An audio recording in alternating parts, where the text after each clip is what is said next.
Hey, everybody. It's Tuesday. It's 6 p.m. East Coast. Check local listings. Uh, it's time. We got to do that. The thing. Oh, by the way, I got a new thing. That sounds kind of dirty. That sounds kind of weird, but I got a new thing. Tuesday nights in hot breath means one thing. Time for a light beer. A little more than that. I'm talking about Mad Dog 2020. Welcome to Happy Hour.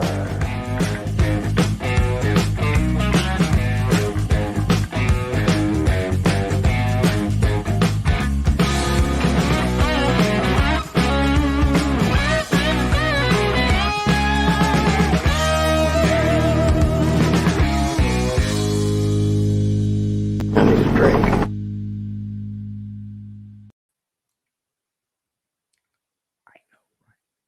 Wow. I know. That was awesome. Good evening, everybody. Welcome to Happy Hour.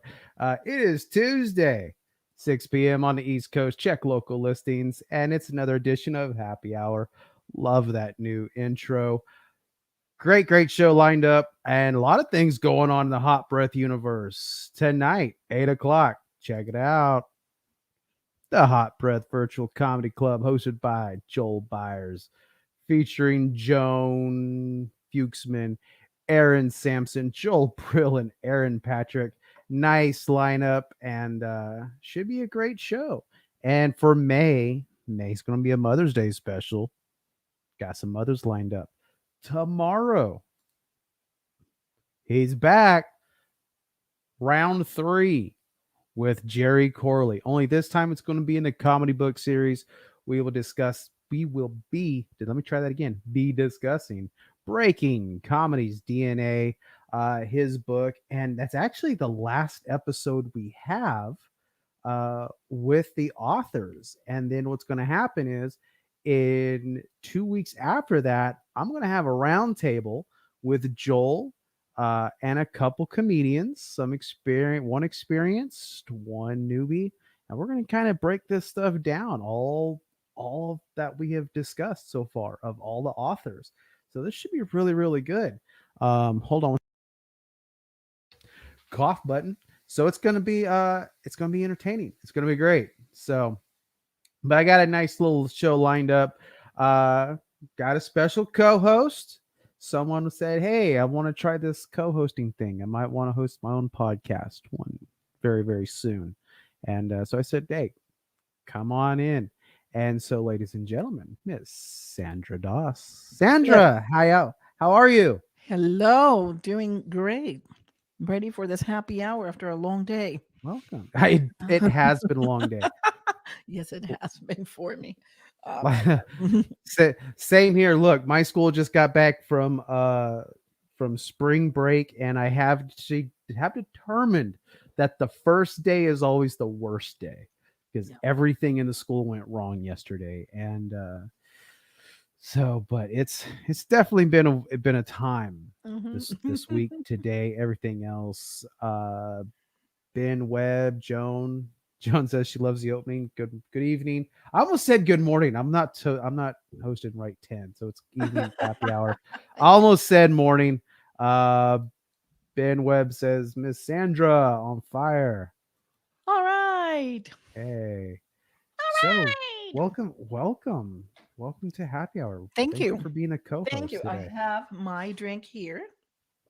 What are you drinking? I am drinking. This is one of those White Claw things, but in my disco. Oop, let me put it. Yeah, there you Disco. go. My disco cup. It's a Starbucks thing, but it's very disco-y. I like all things disco. And I'm not embarrassed to say it. I will say I'm only drinking iced coffee today. It's only iced coffee for today. Yeah. But yeah, so again, welcome. Now you have not been in comedy long, right? No, I haven't. Um, I started like in 2014, but life got in the way, and I ended up putting that on hold until um, like maybe 6 months before the pandemic.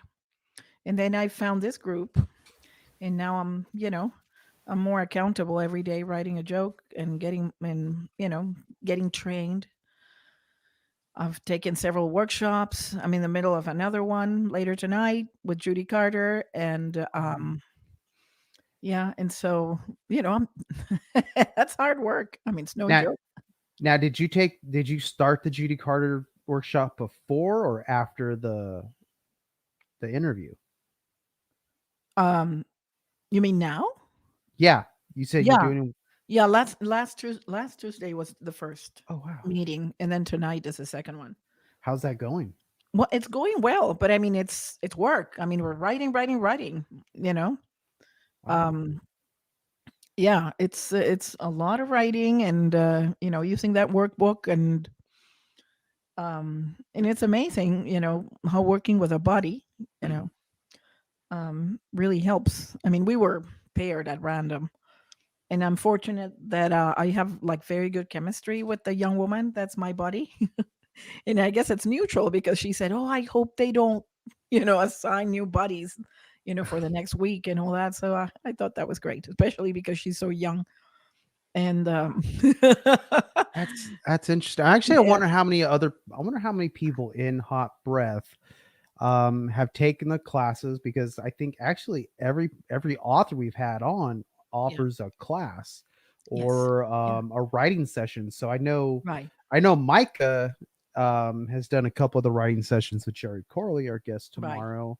yeah, I know a couple people are with mhm, Judy right now, and I think one person has signed up with Steven Rosenfeld. So it's kind of interesting to hear. I'm yeah, interested to hear how all yeah, those are going. That's going to yeah. be absolutely wonderful. But Well, well, I've also read, or I'm reading, their books, so I knew about them. So, even if I have not taken any of Corley's classes or Stephen, is it Rosenfeld? Yeah, mhm. yeah.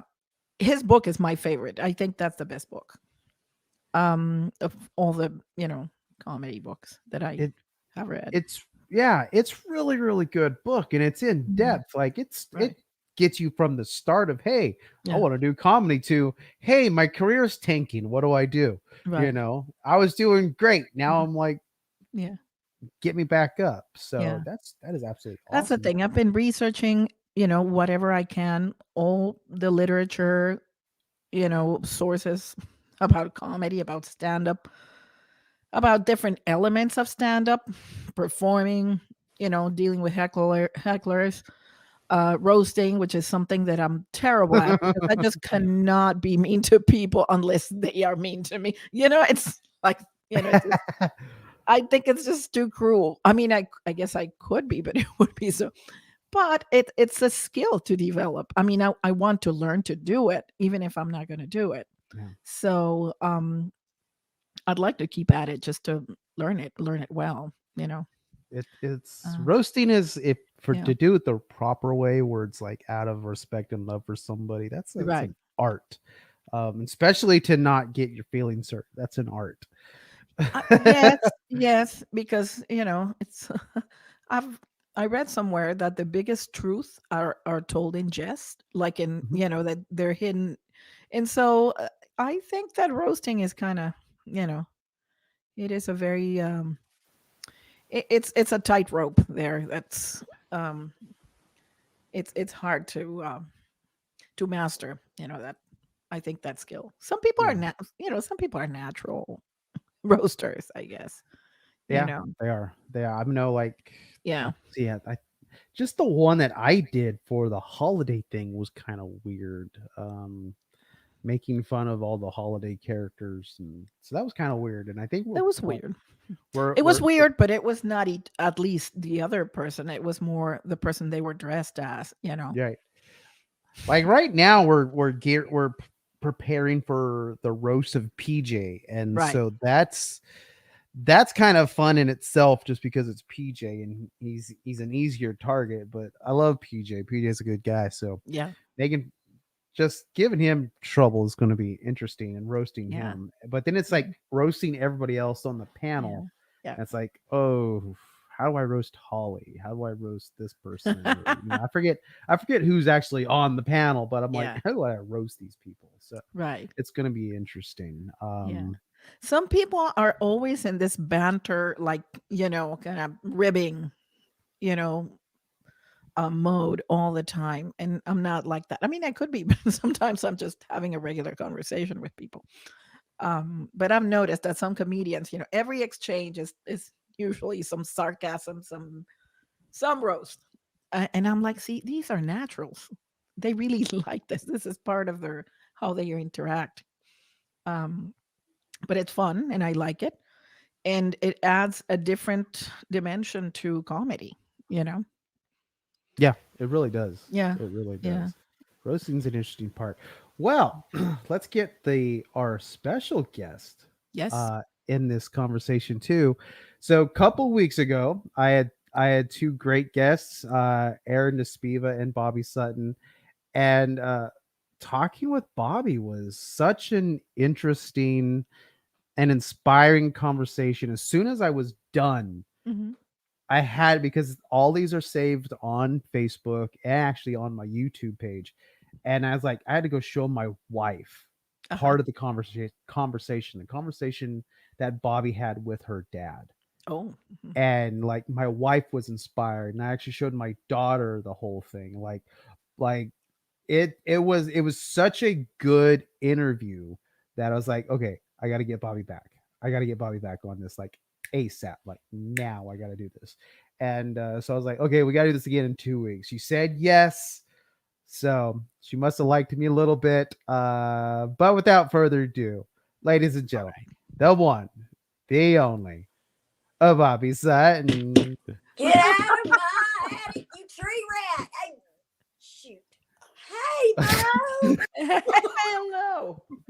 Hello. Happy hour to you too. No, I was not Salute. feeding any squirrels with no. I'm just sitting here Cheers. drinking my feelings. And how are you this evening? That was nothing. That don't I saw Southern Bobby. problems. That's I saw her waiting in the air. I was like, "What is she holding?" I'm like, "What is that?" And I got this squirrel trying to move into my house, and I need him to believe that there is something much bigger and terrifying living on the other side of that attic, so he will not move in. Yeah. Ben Webb says Bo is a tree rat. I was thinking, look, I know we were just talking about PJ, but wow. Yeah. He is roasting right off the bat. Oh, I'm not Ben good at is the roasting. Ben is warming up over there. Uh-huh. Oh my goodness. Wow. Bobby, how are you? Above average, Bo. How are you doing? Doing We'll well. go with average. It's been a long day. It's been a long Yeah. week, but Yeah. Well, I'm but doing I won't above complain. average. Yeah. I like that. Above average. That's pretty good. It's general enough. It's like, it's just, 3/4 up. Yeah. It became my big bar cry for how's everybody doing tonight? I just got so sick of 15 times of woo. So it's like, well, what's a little different than woo? Because when you're at an open mic and you got 15 people and at least 13 of them ask, how's everybody doing tonight? And it's like, Right. don't we know by now? But Yeah. that is something that every comedian should work on is their very own individual how's Right. everybody doing tonight? Right. Yeah. You know, I like agree. mine, I'll come out and say, good evening, guys and dolls. Are we having a fabulous time yet or what? You Yeah. know, and just because you don't want to sound like every single person who came on Yeah. before you. Yeah. Yeah, that's old hat when you got a Mhm. big lineup like that. I mean, some teachers would tell you just forget that. Just get up and get Yes. into it. Get to the Right. first joke because we're here.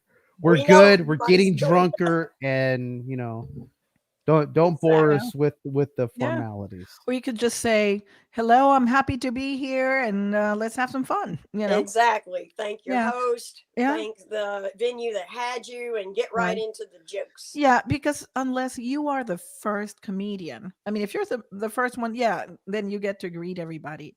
But if not, then you're gonna be like, again, good evening. We said Exactly. good evening. Exactly. Nothing's changed in the last 5 minutes. Trust me. Right, exactly. That is true. The That's waitresses true. might be a little bit more ticked off, but or not, depending on who's harassed them and who said something. But other than that, we're good. Let's That's get on with the yeah, show. Make me yeah. laugh.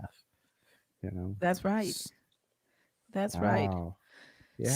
So I want to know, how long have you been doing stand up, Bobby? I don't know if Bo already asked you that in the last No. installment. Um, I've been doing it for 8 years, and I've been doing improv for almost 13. Wow. Wow. I was telling Bo that I took improv uh right before, like 6 months ago, and until everything shut down, you know, Hmm. because of the pandemic, and I loved it. And I think that improv is so helpful to Thank you. stand-up comedians. I think it really helps you be a better stand-up comedian. Absolutely, yes, yes, and I think it's wonderful for crowd work, Yes. because the hardest thing to do with crowd work is like yes, and if you can go along with a heckler, and a lot of comedians will just get fed up and cuss that heckler, but I think one of the funniest responses I ever heard was when oh man, what's her name? I'm a Dusty Slay's wife. I want to call her Lauren. That's not it. But she was up on stage one night, and this drunk woman just kept yelling at her at Stand Up Live. And about the fifth time she yelled at her, and nothing the woman was saying was really making sense. She was just kind of coming in and out of her set. And the fifth thing she yelled, she just looked kind of embarrassed, and she went, "Okay, stop it, mom." And There like you go. the Yeah. lady in the crowd was her mom. Yeah. That was a good way to disarm her. Right. It really was, and it Yeah. shut the whole thing down without Good. being disrespectful, Hmm. without, it's just like, I told you if you were going to be like this, I wasn't going to take you to any more of these. I told you I'm going to make you go sit in the kitchen, mom. That's And she was brilliant. just like, and the way she handled it That's was brilliant. succinct and beautiful and awesome. And, Yeah. to me, it does help with crowd work and stuff like that. And then I also work in sketch comedy. So a lot of times you can get a lot of good sketch out of something you did in improv. Yeah. Oh wow. And many times things that you would write, like things that I've written for, write 10, or things that I think about, are not necessarily a joke, but, I see a dialogue A coming. situation. Yeah. So I'm like, I put it aside and I'm like, well, this would be like for a sketch, Yeah, or for improv, if it comes back to my mind in the moment, you know. right. And we've even had at Shenanigans Theater, I work out of in Huntsville, Alabama, we have a show called Comedy Reflux, where we have comedians come on and they'll do 7 minutes, and then our improv troupe, Don't Fear the Weasel, will come on and we will improv your set. Oh, And we, wow. I yeah, like that. and we've had comedians like, hey, what you said, in that improv scene could really add another layer to my joke. And we're like, well, keep it. It's kind of yours anyway. Right, We're right, never going to use it again. So it's right. actually even improv has helped comedians build on to material they already have. Where Yes. I never would have thought about adding that to that set or that bit unless I'd seen improv on Yeah. that subject. And it's true, that, what improv is about, whatever you're about to see will never happen again. Whether it's good Exactly. or bad, it will never happen again. It can't be Yep. copied. It can't be Right. stolen. Right. You know, Something that my fellow improvisers told me was that they could never do stand up, because if you when you do stand up, when you fail alone. See, they said I wouldn't I couldn't deal with that. So, this comfort, this, being with others, failing together, bombing together, exactly. yeah, it's so much better. They were like, "Oh my gosh, I could never do that." I was also taught in improv class that stand-up comedians make some of the worst improv artists for that very reason. Mhm. Is that stand-up is it's all your job. You're the captain of the ship. Right. You're ruddering the ship. You're in Right. charge. You're even swabbing the deck. Everything's on Right. you. The laugh is also all yours. Right. You know, when Exactly. it does go well, it's all Yeah. yours. And Yeah. it's, comedians tend to feel like it's my job to get the laugh here. And in Right. improv, it's not necessarily your job to get the laugh. It's your job to make the other person built up and funny, but their job is to build you up to be funnier. It's about building each other up. And he said comedians will struggle with that in improv, where, we want to get that fun belly laugh out really quick because that's Right. our job. Get to the laugh quick. And Right. it's kind of hard to build the layers of the scene. But I have seen over the years where, honestly, some of the best improv artists I've worked with have been comedians. Sorry, do you hear that thing that's popping up or no? You don't hear anything coming from me, right? Okay, I Nope, don't. you're good. never mind. Then You're good. excellent. That's wonderful. I mean, if you go looking at a lot of Robin Williams' specials, even him, like he might drop a water bottle and make it funny.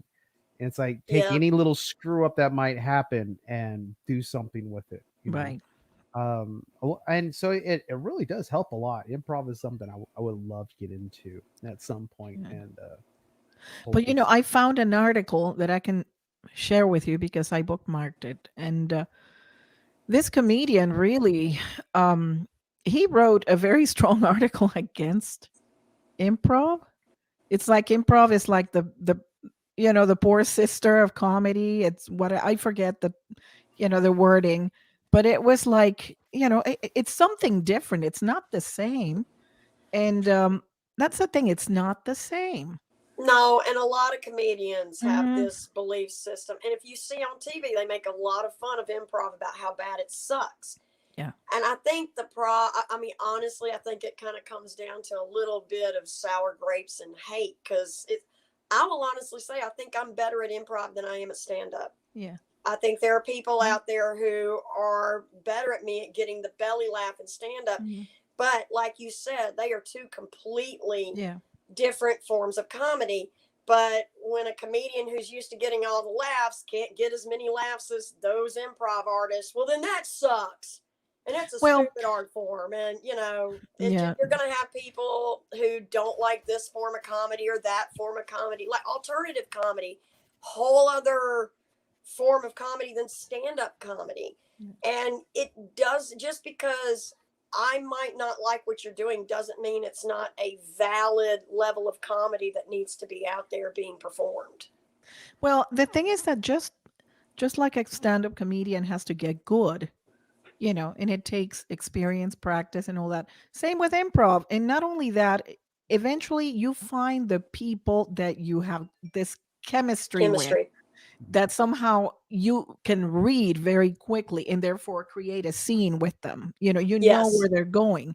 And that is priceless because then you have like a team. You assemble Right. the team of people that you can build a scene like that looks like you wrote it, like you're reciting lines, but you're not. Right. And I always refer people to that sexy tennis sketch or that improv of Tina Fey and Amy Poehler. That is, you've seen it, right? Yes. You've seen. I love it. I love it. Yes. I rewatch it every now and then because it's so good. I recommend it, Bo. You'll love it. You'll laugh a lot. What's it called? Sexy tennis. Sexy tennis. It's on Just YouTube, I think. SNL sexy tennis. Yeah. And Well, no, it's not an SNL thing. It's actually a UCB thing. yeah. Yeah. So if you look for Tina Fey and Amy Poehler sexy tennis, you'll Yeah. find it. Just Yeah. do that. Yeah. I thought that would just be called the Australian Open, but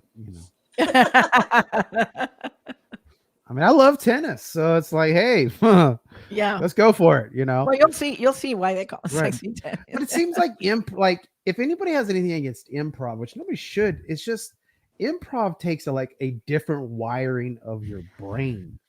Like, you got to think a lot quicker. Comedians, we have stuff written out. We know what we're doing. We know what's coming next. If you're getting a suggestion that goes so completely out of left field, improv, you got to be like, You have you to got be to quick. think quickly. Yeah. I mean, As kind of like long as you're willing to accept the completely absurd as being absolutely normal That's right. everyday life, it's going to go over Yeah. perfectly. The moment you try to deny, it will suck. And that's the whole thing. Just agree. The only time you deny is when you know that denial is actually going to lead to an agreement further down the road. But other than that, just go with it, because the more absurd something is, the funnier it is to the audience. Like in one of the sketches when we were going to cure the world of photosynthesis. And, people just, we're going to cure the world of photosynthesis. Right.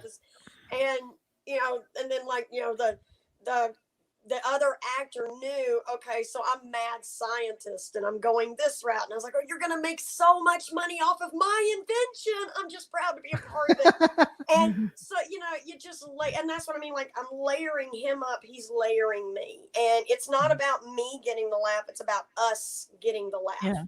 And It requires, you get it. Then you I have get to be a good listener too. That's important. You have to be a very good listener. And that's where it helps with stand up. Yes. Because good stand up comes from great observation, good listeners. And you think about it, some of the funniest stand up out there is, and I'm not just talking about Seinfeld when I say observational comedy, because self-observation is probably one of the hardest things anyone can accomplish. And that's self-observational comedy. And when you're listening, you can pull more from the details too, and not only agrees and gets you there, but it allows you more detail to work with. And listening's such a hard thing to do in this society today. We're not really taught to listen, we're taught to be heard. Yeah. Well, most people are just preparing what they're going to respond, instead of, really listening. And yeah. Well, I the last time I did improv, I played somebody's dad, I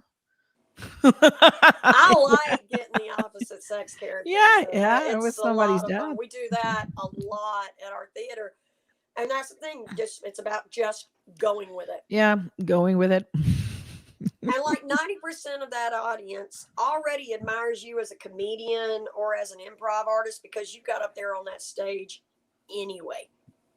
And that's something that 90% of it's literally like 92% of people polled will tell you their greatest fear is public speaking. Right.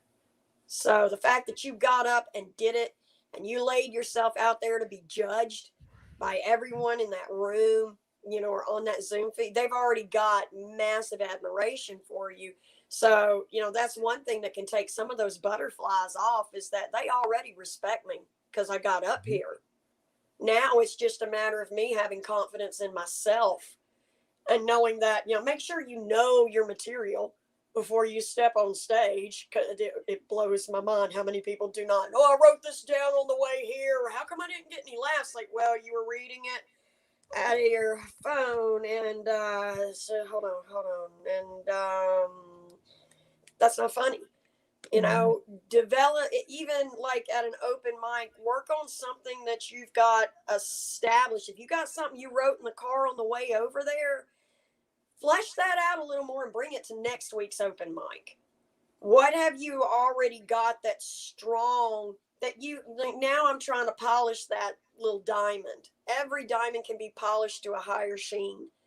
And, it's just, it's the prep.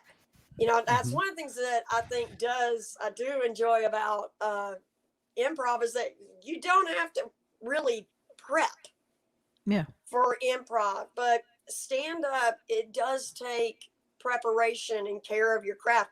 I tell people all the time, practice your facial expressions and your pauses in your mirror, because if you watch your films, it'd be like, oh, well, I should have paused more there. I could have paused here. But how do I do that without looking weird? Well, practice some little self responses. I kind of perfected the whole, I'm embarrassed that that happened to me. Oh, let me take a drink real quick. It doesn't exist anymore. And there's a whole look to that. Like when I talk about how I used to have 3 children and tragically we lost one. But in my defense, that Costco's a huge friggin' place. You know, it's just this whole like, I did this, I lost my kid, but let me move on from, and it's just, it actually took time. I remember when I first told that joke, and it was just kind of pop, pop. I lost my kid, but Costco's a huge freaking place. That's And a it good got one. some laughs. Yeah. But until I took the time to really stretch that Right. punchline to the right time. It can go too Yeah. long, it can go too short. It's the timing and the delivery style also. Exactly. Because we all watch a lot of comedians that we admire, and sometimes we're like, well, the words are not that funny. Like, let me write down, because I forget. I was telling Bo that I've read pretty much every book on comedy, and if I haven't read it, I'm reading it now. But somewhere I read, write down the act of your favorite comedians verbatim and have it in black and white and read it, you know, and see, to learn exactly their pattern, where do they get their laughs and all that, just to study them. I love that idea. Yeah. And in many cases, the places where they get the biggest laughs, when you read what they wrote, it's not that funny. So then I Yeah. have to go back and see what act out they did. What is it that generated that response? And usually it's the style of delivery or the timing or the pause they took, before saying Exactly. one word and another. Well, timing, and that makes a world of difference. And yeah, well, that's something I'm learning also. Yeah, Um, even like setting like everything. Lewis Black has admitted to that. He's like, look, if you look at read my stuff, it's not funny. But the way Uh-huh. I perform it as this angry old white man, Jewish man, that's funny. He's like, that's what he actually told people during a show, that's what you're paying to see. He pulled the Yeah. curtain way back. He's like, look, this stuff's not funny. You're paying to see this act, Right. and I've got Yeah. your money. And it's true. I mean, and I've heard other comedians say it, like Ralphie May is like, don't, like, I was listening to Ralphie May's class that he did several years ago with the Comedy Store. Oh, He's like, I heard that guys on with YouTube. beards, Yeah. get rid of the beards because you're hiding all of it. Don't wear a ball cap, don't wear glasses, don't have a beard, don't have facial hair, because you're just hiding it.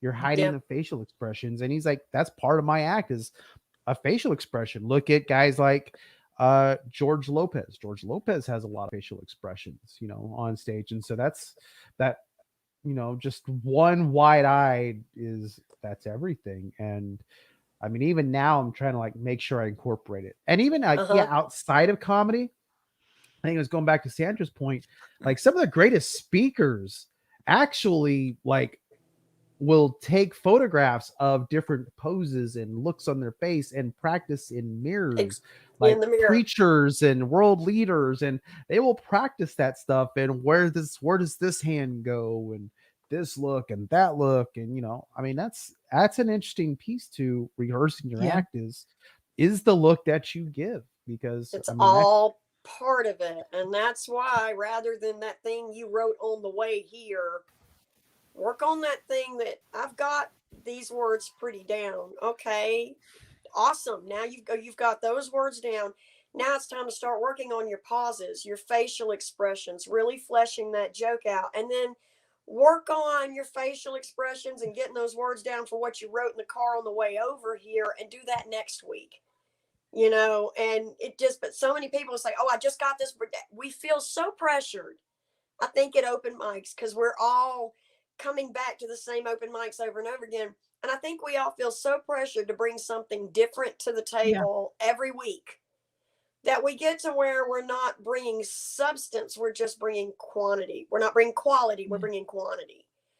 And it's okay that your friends aren't laughing at the 15th time you've told that joke. are you working on the pauses of that joke? That's, are you working on your facial expressions? And then it's like, okay, I took this to a real show that I got paid and everybody laughed. It's like, well, yeah, the only reason you weren't getting laughs at the open mics is because those 25 comics have heard that before. But that's what we're all doing there. The open mic is your gym where you're like Rocky and you're chasing your chicken and trying to, catch it and build those muscles. When you get to the ring or the paid gig, that's when all of that working out shines and you get the big payout, which is the laughter from a real audience. And just look around the room. If you're in a room of people who have heard your joke a whole bunch of times, and you tweak something, and a few of them laugh, or somebody says, "Hey, I like that change." There you go. There's your response. You're told Write it that down. the average person, if I had an audience of people who had never heard this before, that new move works. Yeah, I mean, and that's something like even Steven Rosenfeld had mentioned. He's like, look, you got to have a real paying crowd to tell your stuff, because an open mic is not it, because every comic is trying to do just worry about their thing. Right. And Comics even are not listening to you because we're they're in our thinking own of their heads. own Right. act. Right. And even a free bar show can be that way too, because some people are just come there to have a drink and have dinner. They're not there to hear comedy. They probably didn't even know what was going on. There's like, if you have a building of like 100 people, okay, wait, it's COVID, so 75. Oh no, it's COVID. 30. That's being generous too. 10. Okay, so if you have a building of 30 people, let's say 5 of them are comics, so they're not laughing. There's probably like 5 or 6 that are there to watch it, so they're genuinely there for you.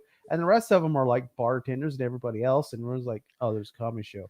Anyways, getting their attention. So you do have to have that actual paid audience that wants to be there and paying to laugh.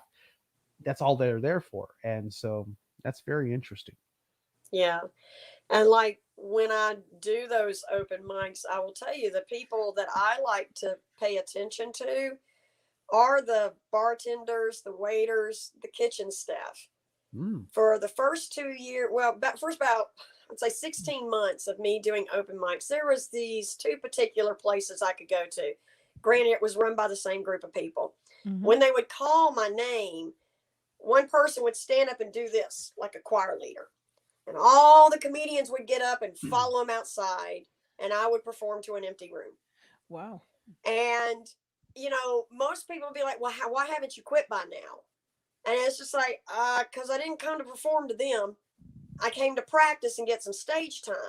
But what I started to notice as I was performing was that the bartender, because everybody was outside, the bartender would leave the bar and come up the steps and watch me. The wait staff would stop and come up the stairs and watch me. The kitchen staff would come out of the kitchen and watch me.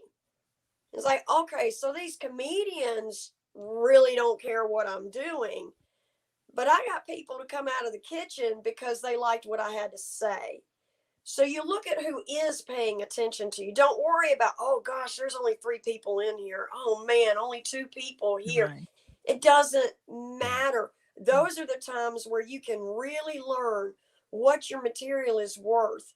Because if you've got 3 people in that room, you have you have 100 people. You have your litmus test for 100 people.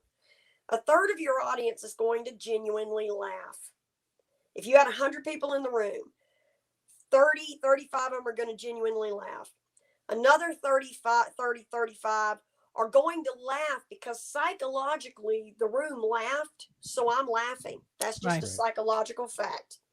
The other third aren't laughing or just kind of chuckling, but you can't hear that because the other 2/3 are drowning them out. So if you're in a room with only 3 people and you tell a joke and one of those people laughed, that's a joke you can take to a comedy club. Right. So don't worry about the number of people total in the room. Just worry about the mathematics of it, the fractions of it. And if you've got bartenders or kitchen staff and they're coming out and they're watching and they're laughing and they're going, oh, she's on the stage, he's on the stage, I want to see that. and you see that those are jokes you can take to a paying audience. It doesn't matter that there's only a couple of people in your open mic. You're not there for the crowds at the open mic. You're there for the practice.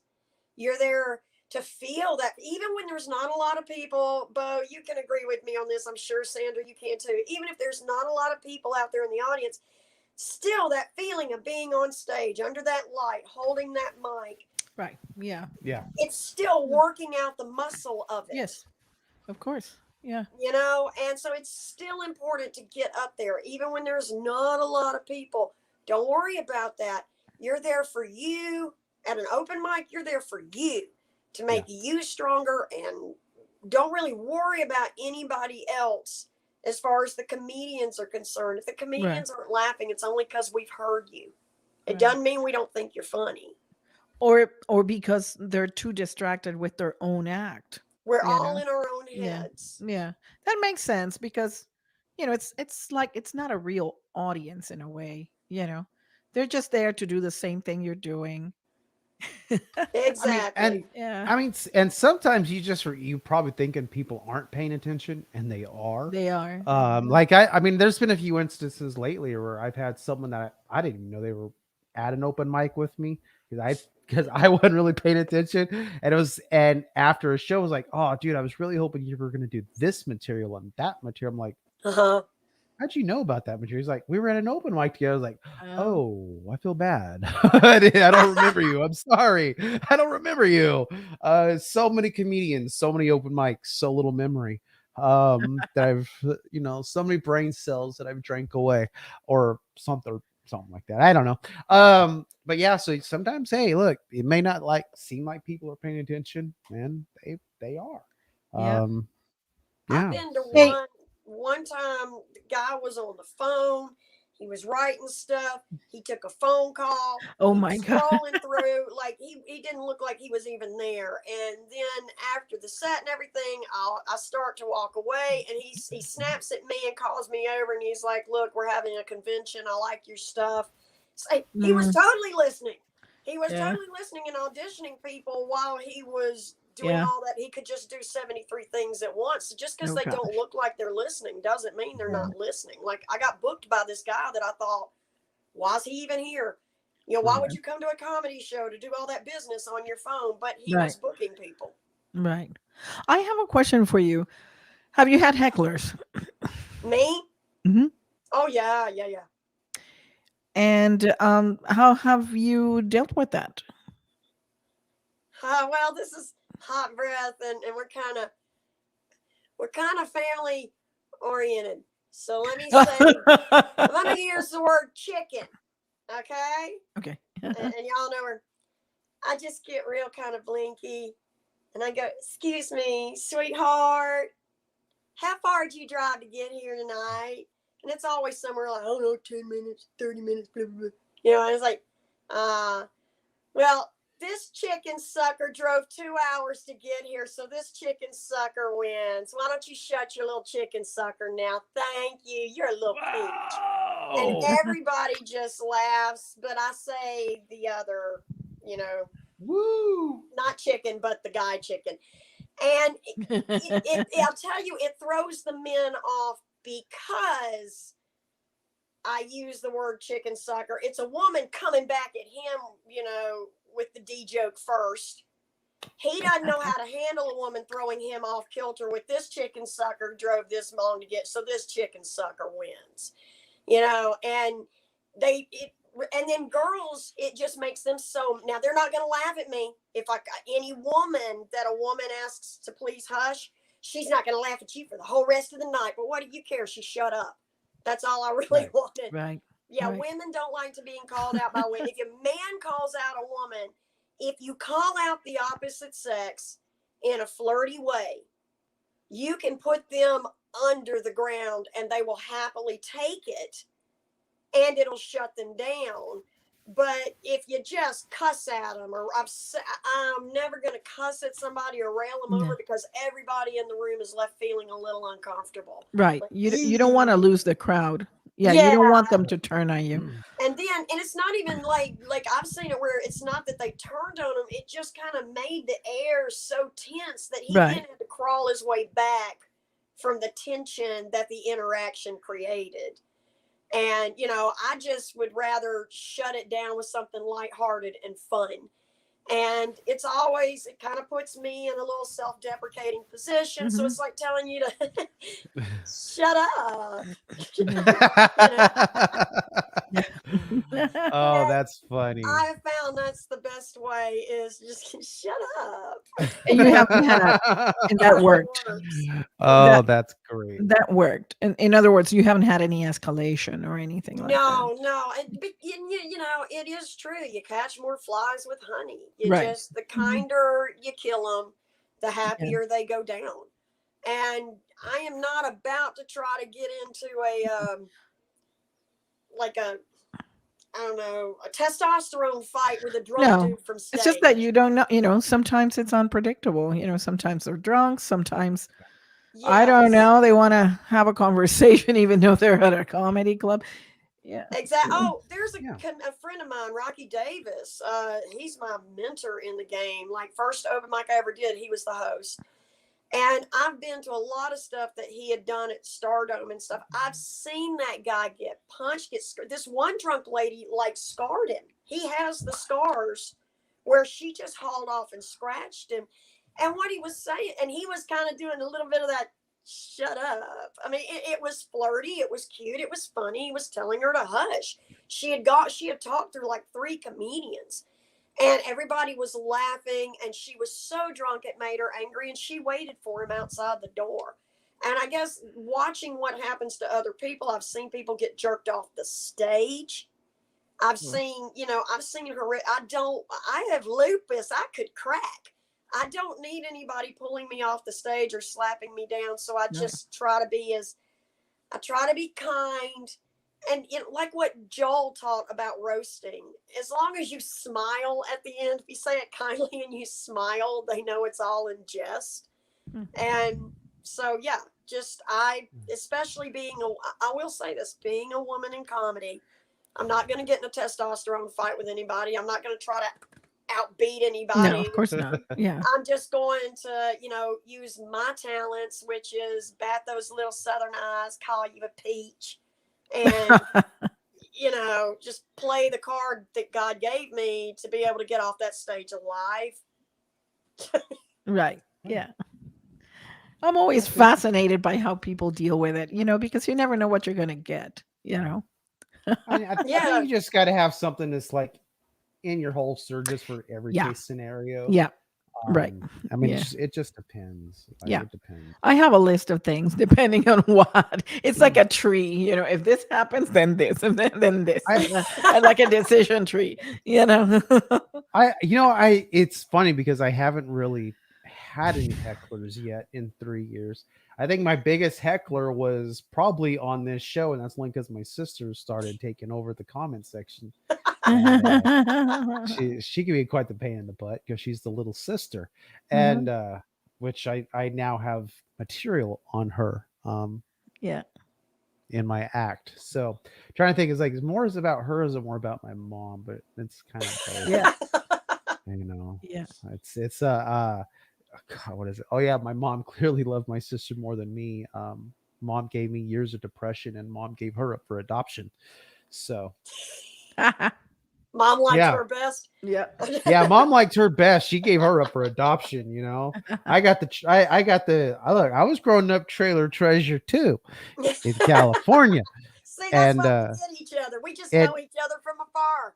Right. I was in a trailer with some hippies and the Volkswagen and the Jerry Garcia everything and more grass than I could care to talk about. And so so mom loved her best because she grew up in Hawaii on a beach. I got the trailer and the Volkswagen and the hippies. So who loved who? Yeah, I've never had that the experience, but I'm terrified of it. But I have seen fellow female comedians that have been told, show us your tits, or go home, go to your kitchen, or whatever, or and I thought, what's wrong with people, Yeah.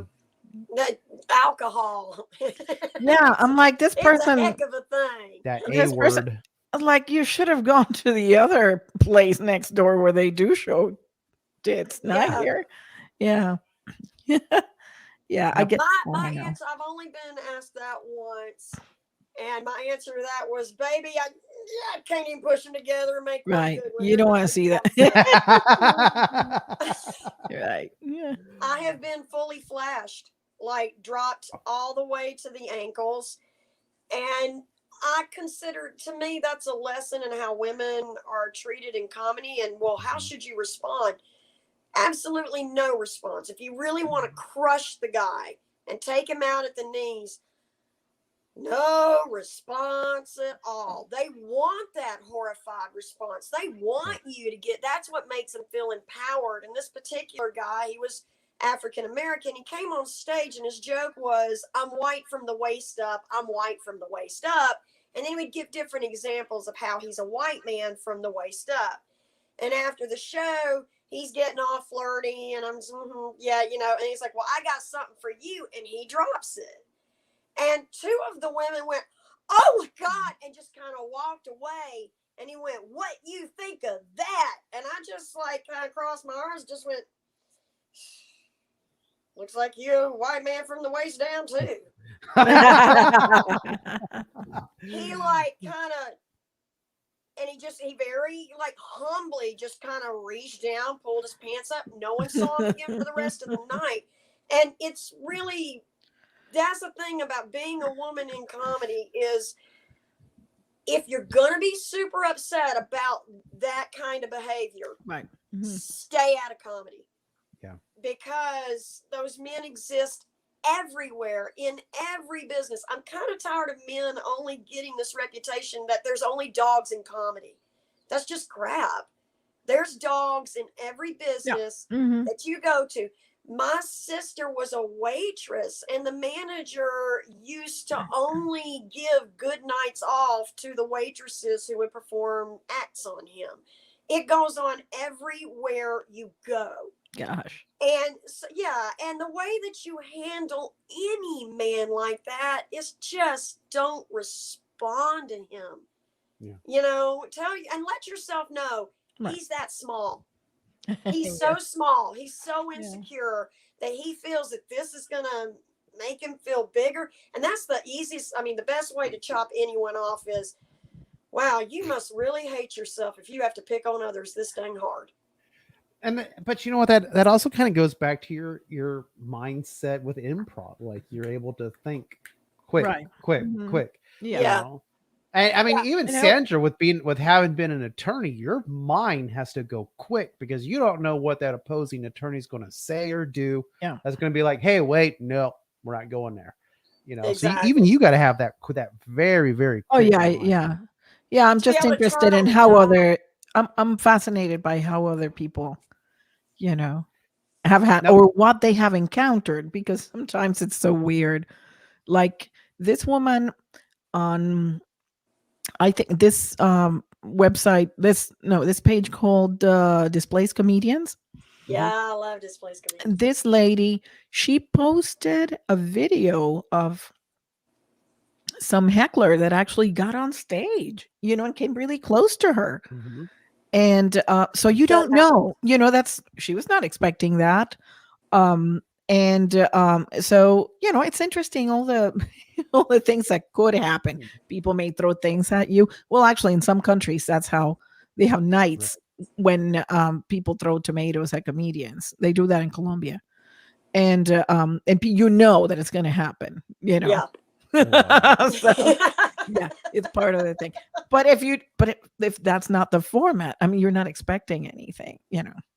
Well, over there, you know, they're not as litigious as they are in the U.S. Not that I like the idea, but, you know, nobody's going to sue anybody over there. Exactly. Yeah, that's why Rod Stewart quit kicking soccer balls out to the audience. That was his thing, was he'd kick out about 70 free soccer balls a concert. Then some lady jammed her finger and sued him and said that she couldn't have sex with her husband anymore because she had broken her finger. And Yeah, she Yeah. got like 1 point something million, and he never kicked another soccer ball. It's the litigiousness ruins it for everybody. If she can't have sex because her finger's broken, I think her finger broken is the least of her worries. Because Hey, that was, apparently oh my gosh, Bo, you're we were doing it like on wrong. the total same page with that. I was like, Right. what kind of sex is she having? Oh God. Oh Yeah. God. Yeah. Oh, now, Bobby, She's like not talking. doing it right. She's you're doing something completely wrong if you're worried about a finger. You Like, need more help than a splint, honey. I mean, unless she's trying to like screw over her husband and that finger broke, you're Broke doing my something finger and now I'm wrong. frigid.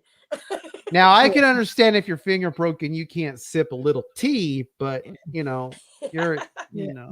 which I'm guilty of, and people give me crap for it because Oh, my I'll stick mom that made pinky sure up. that happened. Like those just sit like that forever. I can't. It's an effort to bring them in because the birth mom, because I wouldn't put my finger out and I would hold my stuff like that. And she said, "Let me see your hands." And we were at like this really nice fancy restaurant, and she broke them straight Oh. out. And I Oh had to wow. eat the rest of the meal like that. And she said, "I bet you'll never forget to stick your finger out again." And to this day, they don't go in. It just so she fixed it. Mom fixed my white trash butt. I tell you. Oh wow. But that's why they sit like that. Because even though they sat, they went that way. They went out that way. So they never really like. I can't see. It's an effort. I've never broke mine, but mine will just stick out. And so when I'm Hang out like drinking, that. So yeah. and I've dated women, it's like, oh my God, why are you so proper? You guys stick your little pinky out. I'm like, because I'm English, damn it. I am. I'm part Right. English. So it's like I'm a little bit proper. Have a little bit of drop of something. Little drop I'm a of little this. bit proper. And I don't even drink tea and I still stick my pinky out. Now, Bobby, talking off air, I know you had some questions. Yes, well, okay, you can't see it now. Yeah, but the last time that we had the last interview, it looked like it was a room in your house. Mm-hmm. And you had like what I would call album covers, framed album covers on your wall. And Yeah, the reason I say, huh? I was going to say, yeah, I actually do have some album covers. They are album covers. Okay. Mm-hmm. I was curious because the Steve Martin, that was the first comedy album I ever went out and spent money on. I remember not knowing even what half the dialogue he was talking about because it was adult and going over my head. Right. But I just remember like the kitty stealing his credit card and buying all the kitty toys, and the voice teacher wanted her to sing from her diaphragm. And there's just jokes that I remember Steve Martin telling on that album. And I was curious, what did that album mean to you that you would frame it and put it up back there? Okay, so I'll be honest with you. I've watched a lot of Steve Martin stuff, but I don't think I've ever listened to that album. Oh. So when I started putting this room together, which was the office I worked out of, all during COVID, especially when I was sick. And actually, I'm trying to get the picture up on right now. But while I was sick, I basically lived in this office, right? And so before I was like, okay, I'm going to turn this into a working comedy room and hopefully a studio. I want to have albums up, like the greatest comedians. And I've watched Steve Martin stuff, and I loved his stuff. But that one album, you know what? I haven't listened to it. My son just recently bought a record player, so I'm gonna have to listen to it. Oh, you've got to. But I think they have them in other formats. Of that concert out there on YouTube now, where you can watch it. But that's you have King Tut and all of it. You can find them in other formats too. I watched it years ago, so I kind of forgot about it. And my first album was Eddie Murphy's. That was my first one. Mm-hmm. That was my first VHS comedy cassette. Yeah. I mean, my first album that I had was Jeff Foxworthy's Games Rednecks Play. Yeah. That was my first. That was the first album I had. Is that the one with the poop under? There was dog poop under that rug 30 minutes ago. Yeah, The one I that think cleaned in that. the apartment before the company comes. Yeah, I think that was it. I'll try to remember. That was the one where it was just before the Olympics in Atlanta. And so Yes. he was like, just the fact of rednecks having the Olympics, and it was, they were gonna have like the ring, the Yes. tires were gonna be like the rings, and they were gonna be doing the kayaking on the same river they filmed Deliverance at. And Yes. so that was actually my first one. That one, and then Oh, sorry. were gonna be like the Sorry. then what? No worries. Then one of the other God, I had one other Jeff Foxworthy album, and that was also my first one. The one with Hawaii? Or Yeah, I think so. The kid with the key, like, was it Oh the one God, where it's the that- Clampets go to Maui? That's it, the Hawaii, yeah. He took his family to Hawaii. Yeah. I saw that one. Yeah, that's good. That was good. Oh, I man. remember in that first special him talking about like the single apartment, the singles The apartment. Single Life. Yeah, and yep. like the cable spool table that, like, the cable company puts the cable on and you find the table. And my roommate and I were laughing because we had our feet propped up on our cable spool table as he's telling this joke that we had found on the side of the road, just like he said. And I think that's what I appreciated about Jeff Foxworthy was I identify with that dude. Yeah, that was. Whoa. Ooh, Hurt Bowman myself. stereo. in stereo. There we go. Actually, I pulled my StreamYard up on my phone so I can put this picture up of the actual. I was laughing at that Facebook user. I guess I'll need to stop kicking soccer balls in the club now. Yeah, that one was good too. But so I had those two, and I'll be honest. Okay, so my comedy, when I got into comedy, and there I am again being pulled up. When I first got into comedy, so I had the two Jeff Foxworthy albums, and believe it or not, I have no music talent, but I had probably 6 Ray Stevens albums. 6 what kind? Ray Stevens. I was obsessed as a I child. love I was Ray obsessed with Ray Stevens. Stevens, right? Like I loved all of his songs. So coming up, I had Ray Stevens albums. I had 2 Jeff Foxworthy albums. You look a lot like Ray Stevens. Huh? You've got like a Ray Stevens kind of a jam going. Well, thank you. Yeah. I'm gonna have to look him up because I don't know who that is. He's so He was a big country comedy singer, The Streak, Mississippi Squirrel Revival, and just a lot of he really won good. Grammys I see. Yeah. Okay. and was like on the radio. And He was like the big thing in comedy, the country side of comedy. didn't Comedy he songs. sing Grandma Well, Got Run Over by a Reindeer? I think he might have covered it, but somebody else did it. And then along came Cletus T. Judd, who kind of just like took over Yes. and then actually made a tribute album to Ray Stevens. So I had a lot of his. I do admit I did have a Gallagher tape. And then I ended up with the one that really got my attention was Robin Williams live at the Met. I had that on cassette tape. That's good. Mm-hmm. That's brilliant.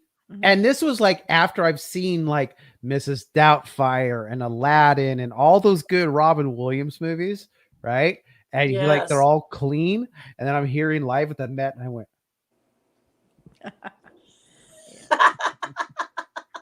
what did he just say? And then my dad was like, "Oh, if you think that's bad, you should look at Bob Saget."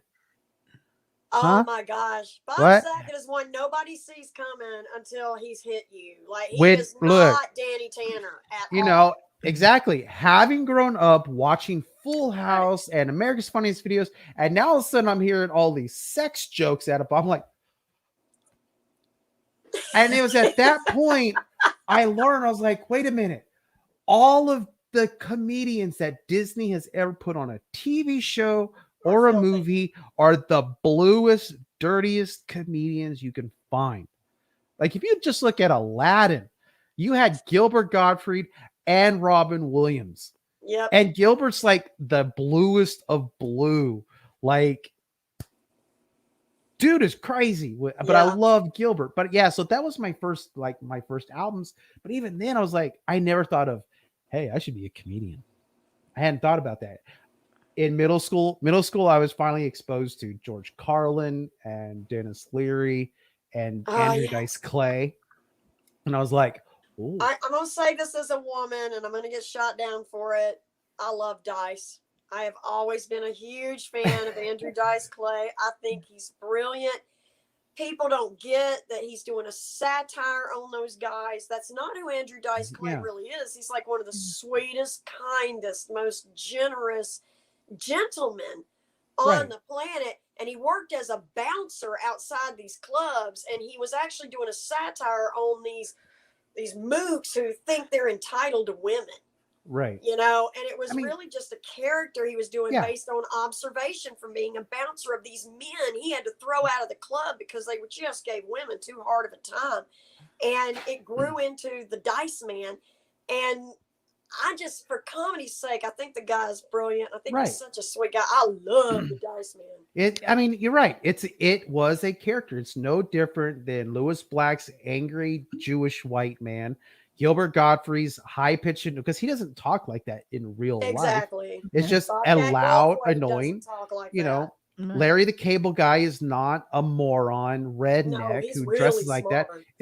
It's all a crazy act. So Dice Yeah. is no different. Granted, he went very blue with it and took all of our favorite nursery rhymes and put a twist, but that was the character, and But it was brilliant. everybody It were worked. saying those nursery rhymes on the playground and at the Oh, water yeah. cooler, and those were just Oh, phenomenal. trust me, I probably, like, when I first heard it, I was like, "Hey, diddle diddle, the cat," I was like, I had those things memorized like crazy, and Little I mean, Miss Muffet sat on Little her Miss Muffet sat on a tuffet eating her. I was like, that's funny. But even then, I didn't had no ideas. Like, nobody's like, "Oh, hey, if you love comedy." And I was telling jokes as a kid, and I grew up in the 80s and 90s. So when jokes got passed along in offices, they came through fax machines. Yeah. I don't know if any of y'all remember that. And so they would end up coming through my house. I grew up with smart asses and sarcasm, which made me who I am today. But I still never thought comedy's it. Comedy's where I gotta be. No one guided me, told me. I started it 3 years ago, a month after I got married. And I was just, you know what? I'm going to do this because it's a bucket list thing. I want to do it, try it out. And then it bit me. Like, Right. it bit me hard. Hard. And I was like, but maybe not hard. It went gradual. I was like, you know what? This is fun. Let me do a couple more open mics. And then it was like, do you want to take this seriously? I'm like, no, I just want to do this, have fun gradually. Now I'm like, okay, I got to make this my life. Like, this is great. I love being on stage making people laugh. Here's actually what you did see. Yes. Yeah, I've Like, seen that one, look yes, how in your background. wonderful every Yeah. one of them. And I wanted to ask you about all of them. I was so impressed. I was like, he's got all of my heroes on that wall. Yeah. And, it took Rodney Dangerfield 14 years to hit, and he had to watch so many people who came after him and still go before him. And Yeah. it really Right, comes but- down to Well, finding he your voice. retired. He retired for a while and then came back. Yes. Mhm. Right. Well, see, because like both him and his wife had been stand-ups and they Mhm. quit, mutually quit, but he was still writing them. And Right. he Yeah. he filled like a duffel bag full Right. of one-liners and Yeah. then went back. It's not that he quit. He just like, Right. wait, let me step back, figure this out, He and put the then whole go. career on Yeah. the shelf. Yeah, I mean, he Right, did instead of have a just a regular joke. day job. I mean, but he was writing. He was writing. Yeah, he But- was selling So it's good. aluminum siding. Right. That's Right. why he did. But that. if he hadn't have done that, then he wouldn't have been successful. Right. And when you get that Mhm. success, then he opens up Dangerfield. Dangerfields. And because of him, you get Jeff Foxworthy, you get Sam Kinison, you get Andrew Dice Clay. Yep. Right. Like, he put so many people on Bobcat, stage, Sam Kinison. right, and then on TV, that it really helped them out. So he paid it forward, which is an interesting Yes. thing with comedy. Richard Pryor, I mean, not Richard Pryor, Dangerfield puts Jeff Foxworthy up, right? And shows him some things he can do better, do this, gets him up there. You fast forward, Blue Collar Comedy Tour. Jeff's calling Ron and Larry like, "Hey, you two people know you, but they don't know you. Come with Right. me. Come with me and Bill." And in a year or two, Larry's just as big, if not bigger, than Jeff is, and so is Ron White. Right. And now they're And living Bill Engvall. large, right? And He I mean, takes Bill Bill had already Engvall, been too. there. Bill was like there, but Yeah, he because wasn't when he like got the Jeff as there. Foxworthy show, he was like, "No, Bill's going to be my co-star." Like, there was the Jeff Foxworthy show for a while there, where God, I love that show. Lipnicki Mhm. and who's the kid who sees dead people? I see dead Ah. people. Joel, Well, Joel, Joel, Jo- Haley Joel something Osment. Osment. Yeah, Yeah, they yeah. played Yeah. his kids on that show. Mhm. right? So, I mean, but he was yeah. like, "Okay, well, who would you like? I'm taking Bill." It's the teamwork of it is just, to me, that's what I love about Hot Breath is the teamwork of it. They all kind of proved to me, like all of my heroes had teams, had that, like that group that they could depend on to push them and help them be better. And they were humble enough to listen to, Right. when their friends had something to say. And I just think that teamwork is such a better way to go about walking through the ladder of comedy than that pedestaled "I'm an island" It is. mentality. Right. It's the teamwork, but it's also like once you've hit that more veteran experience, don't be an ass A to a dick. younger comedian. Pay it Don't forward. pay it forward. Right. Right. Give them a little advice because that's one of the Right. things that Ron White has no Yeah. problem telling you. Is like he showed me where to put the punchline. I had the punchline here, thinking this was it. He's like, Yeah. no, switch it around. Yeah, it's the Record yourself. feedback from people that do it that may have more experience than you, or just a fresh pair of eyes, because Right. we tend to become like enamored with our material and or the way it is, and Right. sometimes we fail to see that it could be so much better if we change the order of the words or if we eliminated something or whatever. Well, And I think mean, like, that's just very valuable, Yeah. about True. Hot Breath, and I mean, comedy is full of that. Like Sam Kinison helped Ralphie May at one Oh, point. really? I didn't know that. Yeah, I love Ralphie May. And Ralphie Right. May put Gosh. Rocky Davis on a bus. I was there that night. They asked Rocky to open for Ralphie like 10, 12 minutes. Ralphie said, "I love you." He put Rocky on the bus that night and they took off and finished the tour together. And, got real close. And so, yeah, and that's kind of paying it forward. And this kid had been sleeping in his car, driving Yeah. state to state because Rocky just loves spreading laughter. Right. And, he'll sleep in his car to do it. And that was just like, that was a lesson to me. And it's not, it's really who you impress in this business. If you impress the right person, your whole career could turn on a dime in one Right. night. Like I watched that whole career turn in one evening. I mean, and even Carlin helped Jerry Corley, our guest for tomorrow. Like, and granted, Jerry's not as big as Carlin, but because of that help, I mean, he wrote for Letterman. Yeah. Or no, Leno. He wrote for Leno. And like he's helping scores and scores of people, but that was because Carlin said, "Come with me." Yeah, he makes All a living veteran- doing it. Yeah, Right. He can But if make a living. Carlin doesn't say, "Come with me, let's get in the car and go," you don't Where get would that. he be? Yeah, And on what I who see knows? now is like there are veteran comedians who are helping younger comedians, which is great. But there's too many veteran comedians that are like, pick it up for yourself. Right. And that's an unfortunate thing. Like, and too many young comedians that don't want to hear it either. So Don't. it's Yeah, kind of- I know better.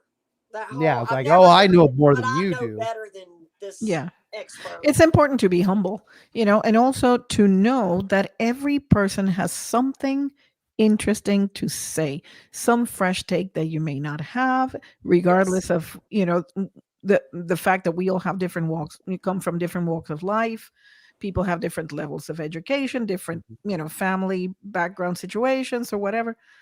Everything is valuable, because when you deliver your material, you're going to have a cross section of society, seated there. Exactly. And you want to make sure that it hits the majority of the people. Yeah. Yeah, of course you want everybody to laugh, but at least the majority. It, Right. this is an amazing world that we have with Mhm. comedy, and yeah, I mean, I love getting the help from those that I respect, even those that I don't respect. Hey, guess what? You might learn something. Right. Because it is True. amazing. It truly is amazing. Yeah. Of like which comedians like, I don't really find it funny, but Yeah. I do You don't learn need from to it. like some Mhm. people necessarily, or agree with their points of view if they're like more political or whatever. You don't need to agree or to like them to realize that they are good comedians, Yeah, that they know how to do it. And so and listen Yeah. to that part, to the how yeah, to. and you could Yeah. definitely learn from them. So Right. it's been Yeah. yeah. So Yeah. Like, I wasn't a huge fan of Sam Kinnison's, only in that he kind of gave me a headache. I just felt like it was a lot. Hmm. But I could absolutely recognize that he was beloved. Like, I could mhm. see where the love for him lay. I could absolutely see that if you go back and you watch like Sam Kinison, he's what you would call a polarizing comedian. You either love him or you hate him.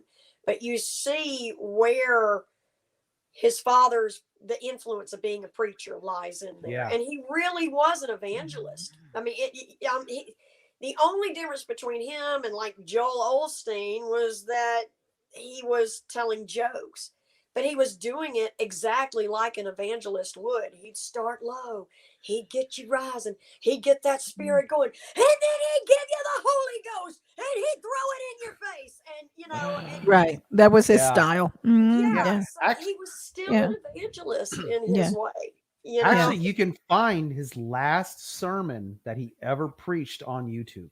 Oh, really? Yes. Like real as a preacher, you Like mean? real, Yeah. yeah, for Uh-huh. like he was an honest to God. I think he was Yeah, Methodist, but yeah, he was an Mhm. honest to God, fire and brimstone preacher. preacher. And so with his yelling on stage, that's And like what he's happened? tapping into that. Do you know what Uh, happened to him? Because did he have like some disappointment or I've heard he had like an accident and it kind of just flipped his brain. I don't really know the oh, full I see. details. Jaded.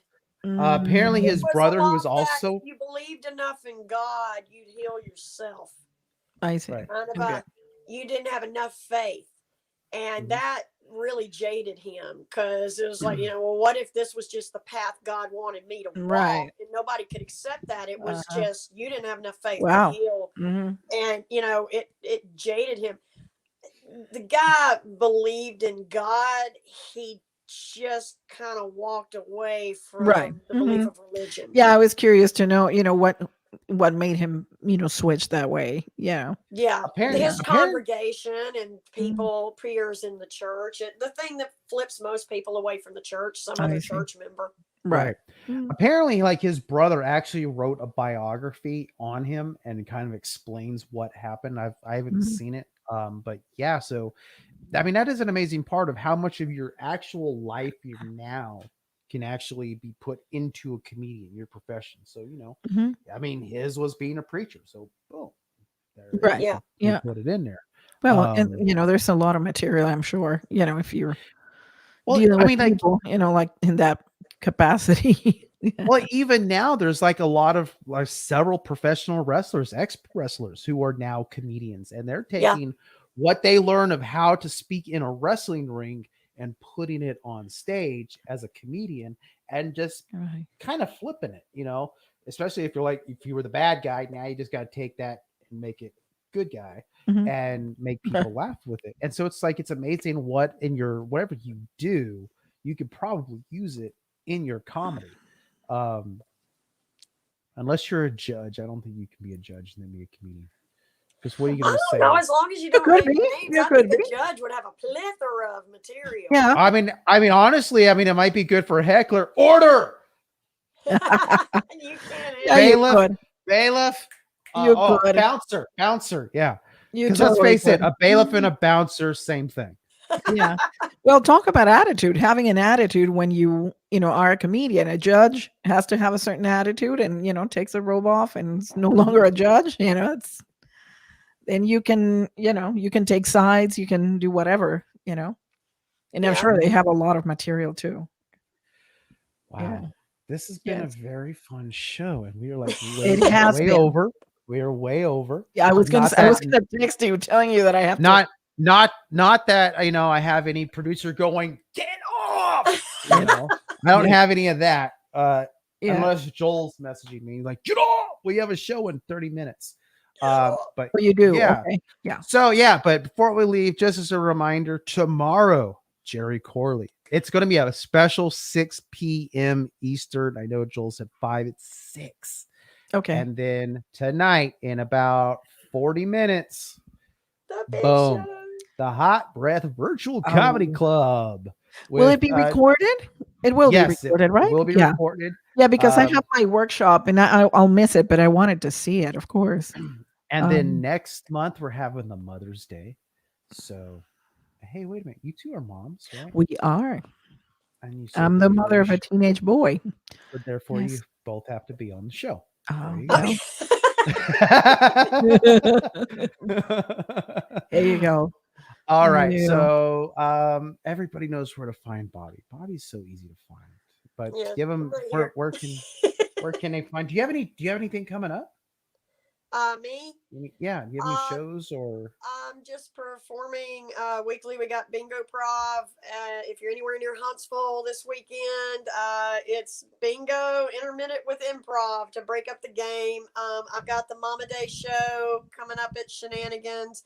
Same thing as this show. It's just mommy comedians. That's in Alabama, right? Yes, that's all in Huntsville, Alabama. And then I'm doing some realtors thing in Birmingham. But unless you're a realtor, I don't think it matters. And Awesome. Man, then of sounds course fun. I've got the Right 10 After Dark every Wednesday night at 10 Eastern, 9 Central, 8 Mountain, 7 Pacific. And we've just started the Hot Breath open mic every Sunday night at Awesome. 8 Eastern, 7 Central, 6 Mountain, 5 Pacific. Love it. And it's just a regular old open mic scene. We are looking for hosts. Like, it's not just, hey, y'all want to come up. We wanted to make this a whole teaching platform. So if people are interested in hosting and you're a Hot Breath pro and you're somebody that's like, I'd like to try hosting, but there's not a lot of opportunity out there, let me know. And you can host one of the nights of the Hot Breath open mic, because that's what Awesome. we're looking for. It's not just an open mic platform, it's a teaching platform. Okay. I'll be hitting you up. So awesome. So yeah. Definitely. Other than All that, right. just I'm here every morning with Joel playing Hot Breath.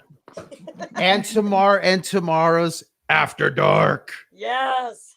Right 10 After Dark. Oh, and we've Yeah. got the festival, y'all. We've got the where Hot Breath is Ooh. paired up with Rampantly.